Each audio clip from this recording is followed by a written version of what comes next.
Hello my dear students, welcome back to my channel DPSC diaries. तो कल हमने unit 5 पढ़ा था।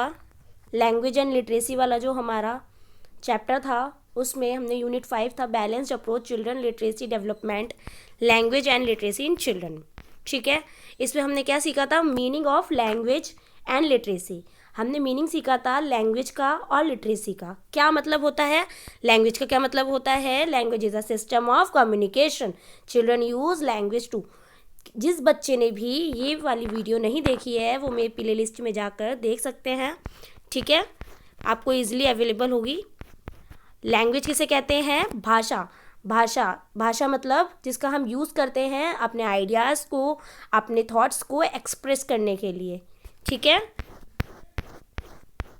लिटरेसी क्या होता है? लिटरेसी मतलब साक्षरता। Literacy means the ability to read and write, understand, print. Literacy begins from birth, not only after going to school. ये वाला पॉइंट भी हमारा हो चुका था। नेक्स्ट है development of language in children. ये वाला भी हमने कल पढ़ लिया था वीडियो में, लास्ट वीडियो में हमारा यहाँ तक हो गया था। Language development naturally through interaction. Language का डेवलपमेंट कैसे होता है? नेचुरली होता है थ्रू इंटरेक्शन। इंटरेक्शन से होता है। स्टेजेस होती हैं लैंग्वेज की कौन कौन सी? हमने कल कौन कौन सी स्टेजेस पढ़ी थी? प्रीलिंग्विस्टिक स्टेज जो 0 से 1 साल के बच्चे के लिए होती है, जिसमें क्राइंग, क्विंग, बैबलिंग ये वाली लैंग्वेज यूज़ करता है बच्चा, जिसे प्रीलिंग्विस्टिक स्टेज कहते हैं। ये क्वेश्चन एग्जाम में पूछा जा सकता है कि प्रीलिंग्विस्टिक स्टेज में बच्चे की क्या एज होती है, कौन सी स्टेज होती है, ये बच्चा इसमें कैसे बोलता है, कौन सी लैंग्वेज यूज़ करता है, क्राइंग, क्विंग और बैबलिंग। ऐसे ही आपको पूछ सकते हैं कि सिंगल वर्ड्स स्टेज कौन सी होती है? फर्स्ट टू 2 ईयर्स की होती है, यानी कि 1 से 2 साल का बच्चा सिंगल वर्ड स्टेज होती है। इसमें बच्चा क्या करता है? सिंगल वर्ड को यूज़ करना सीख जाता है और यूज़ करके बोलने लगता है, जैसे मामा, बॉल। ठीक है, वर्ड्स हैव मीनिंग, यानी कि उन वर्ड्स की क्या होंगे? मीनिंग होते हैं। नेक्स्ट है 2 वर्ड स्टेज। इसमें ये पूछ सकते हैं कि 2 वर्ड स्टेज मतलब कि इसमें 2 से 3 साल का बच्चा होता है। ये क्या करता है बच्चा? इसमें वर्ड्स 2 शब्दों को मिलाकर जोड़कर बोलता है, जैसे मामा कम, वांट मिल्क, ऐसे उन शब्दों के मतलब होते हैं। Sentence stage. सेंटेंस स्टेज कौन सी है? 3 से 5 साल में बच्चा सेंटेंस स्टेज में आता है। वो कौन से सिंपल सेंटेंस बोलने लगता है, जैसे उसमें वोकेबलरी इसमें बच्चे की बहुत ज़्यादा इंक्रीज होती है। बच्चा क्या करता है? क्वेश्चन पूछता है, मतलब सिंपल सेंटेंस बनाकर बच्चा बोलने लगता है इस एज में। ठीक है, तो ये तो हमने कल कर लिया था कि कौन कौन सी स्टेज थी लैंग्वेज की। कितनी स्टेज थी? एक तो प्रीलिंग्विज स्टेज जो 0 से 1 साल की थी, सिंगल वर्ड स्टेज 1 से 2 साल की, और 2 वर्ड स्टेज 2 से 3 साल की। नेक्स्ट है सेंटेंस स्टेज 3 से 5 साल की। टोटल कितनी स्टेजेस बता दी? 4 स्टेजेस बता दी। अगर ये क्वेश्चन आता है एग्जाम में, आप अगर ऐसे ही एक्सप्लेन करके आंसर शीट में लिखोगे तो आपके नंबर बहुत ही अच्छे आएंगे और आपके स्कोरिंग मार्क्स हो जाएंगे। ठीक है, तो बिल्कुल भी इस वीडियो को मिस नहीं करना है, आपको ये पॉइंट्स ऐड ऑन करने ही होंगे। ठीक है, नेक्स्ट है कल हमने कहाँ पे छोड़ा था? Development of literacy in children. हमारी वीडियो में कल हमने कवर कर लिया था लैंग्वेज का। अब बच्चे में आप लिटरेसी इन चिल्ड्रन मतलब कैसे, साक्षरता कैसे लाओगे बच्चे में? Literacy develops gradually and starts early. Literacy क्या होती है? वो स्टार्टिंग से अर्ली ईयर्स में ही स्टार्ट हो जाती है बच्चे की। कैसे? अर्ली लिटरेसी स्किल्स कौन कौन सी होती हैं? अर्ली लिटरेसी स्किल्स कौन सी होती हैं? Listening to stories, recognising pictures, holding books. ठीक है, ये भी एक लिटरेसी ही है। बच्चा बुक पकड़ना सीख रहा है, स्टोरी सुनता है, पिक्चर्स को रिकग्नाइज करता है। स्क्रिबलिंग एंड ड्राइंग, बच्चा क्या कर रहा है? स्क्रिबलिंग कर रहा है और कुछ ड्रॉ कर रहा है, तो उसमें भी क्या कर रहा है बच्चा? साक्षरता यानी कि लिटरेसी सीख रहा है। रिकग्नाइजिंग लेटर्स एंड साउंड्स, बच्चा जैसे आप कुछ बोल रहे हो तो बच्चा उसको दोहरा रहा है, दोबारा से रिपीट कर रहा है। ठीक है, एनिमिनेट कर रहा है। Recognising letters and sound. ठीक है, children learn literacy best through play stories, songs and daily experiences.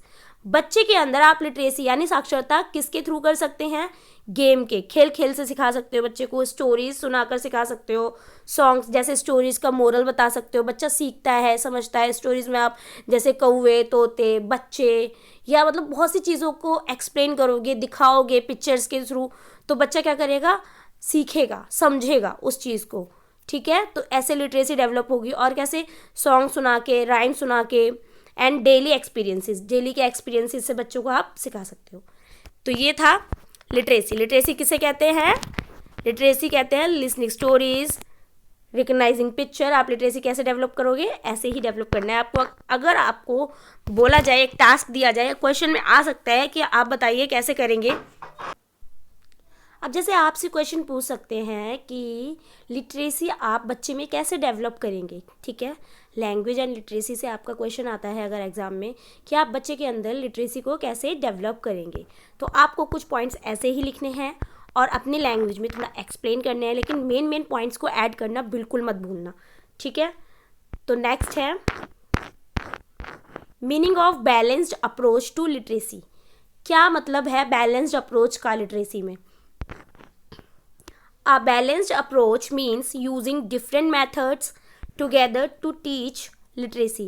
A balanced approach का मतलब होता है कि अलग तरह के डिफरेंट तरीके के मेथड्स को यूज़ करना बच्चे को पढ़ाने के लिए, सिखाने के लिए, ठीक है।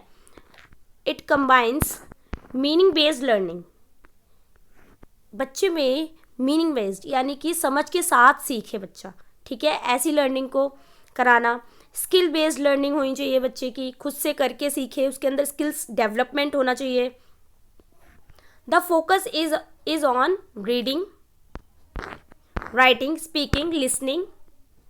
Reading, writing, speaking, listening in a natural and enjoyable way, ठीक है। कैसे होने चाहिए? मेथड्स होने चाहिए बच्चे के लिए, अलग अलग तरीके के मेथड्स होने चाहिए, उसकी नीड्स के अकॉर्डिंग होने चाहिए, इंटरेस्ट होना चाहिए बच्चे का। ये नहीं है कि आप अपने वही पुराने तरीके से पढ़ा रहे हैं, किसी बच्चे को समझ में आ रहा है, किसी बच्चे को नहीं आ रहा है, किसी बच्चे को इंटरेस्ट है पूरा और किसी बच्चे का तो ध्यान ही नहीं है आपकी तरफ। तो ऐसे नहीं पढ़ाना, बच्चे के लिए डिफरेंट मेथड्स का यूज़ करना है जिससे बच्चे बोर ना हो, ठीक है, और थोड़ा मज़े से पढ़ाना है, फन वे में पढ़ाना है। मीनिंग बेस्ड लर्निंग होनी चाहिए, स्किल बेस्ड लर्निंग होनी चाहिए, बच्चा खुद से करके सीखे। फोकस कहाँ होना चाहिए बच्चे की? रीडिंग, राइटिंग और स्पीकिंग, लिसनिंग, ये चारों ही जो हैं डेवलप होने चाहिए बच्चे के, ठीक है, इन अ नेचुरल एंड एंजॉयबल वे में, बहुत ही नेचुरल तरीके से और फन वे में, जैसे कि मैंने आपको बताया। तो आपको ऐसे ही पढ़ाना है बच्चे को। अगर आपको लिटरेसी डेवलपमेंट करना है, क्वेश्चन अगर एग्जाम में आए तो आपको एक पॉइंट ऐड करना होगा ऐसे ही, ठीक है। नेक्स्ट क्लास में हम पढ़ेंगे कॉम्पोनेंट्स ऑफ बैलेंस्ड अप्रोच। कौन कौन से कॉम्पोनेंट्स हैं बैलेंस्ड अप्रोच के, ठीक है, मतलब कि लिसनिंग, राइटिंग, स्पीकिंग और रीडिंग को हम क्या करेंगे अभी, और इसको अच्छे से पढ़ेंगे डिटेल में नेक्स्ट क्लास में। कॉम्पोनेंट्स ऑफ बैलेंस्ड अप्रोच, कौन कौन से कॉम्पोनेंट्स हैं इसके, ठीक है। तो अगर वीडियो आपको हेल्पफुल लग रही हो, वीडियो पसंद आती हो, तो वीडियो को लाइक करें, चैनल को सब्सक्राइब करें और जितना हो सके उतना DPSC स्टूडेंट्स को शेयर करें, क्योंकि ये आपके लिए बहुत ही इंपॉर्टेंट है एग्ज़ाम पॉइंट ऑफ व्यू से। तो बिल्कुल भी इग्नोर ना करें, इस वीडियो को एंड तक देखें और जितना भी हो सके उतना शेयर करें। Thank you for listening.